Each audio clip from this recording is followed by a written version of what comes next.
Барлықтарыңызға сәлем. Бүгін мәш сорпасын дайындайтын боламыз. Тамағымыз қосатын етімізді және көкөністерімізді осылай дайындап алыңыздар.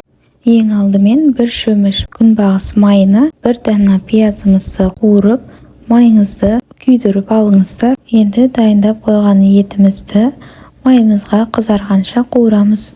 Үстіне жұқалап туралған пиязымызды қосамыз және екеуін 2-3 минут бірге қуырып аламыз. Бір ас қасық тұз және бір ас қасық томат пастасын қосып, тағы да 2-3 минут қуырамыз.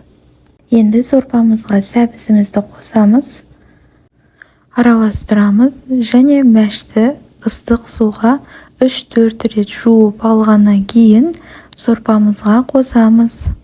Сорпамыздың суын керегінше құямыз және 1,5 сағат пісіріп аламыз. Көрерменім, егерде менің видеом ұнаған болса, подписаться батырмасын басып, комментарий жазып, мені қолдап кетуіңізді сұраймын.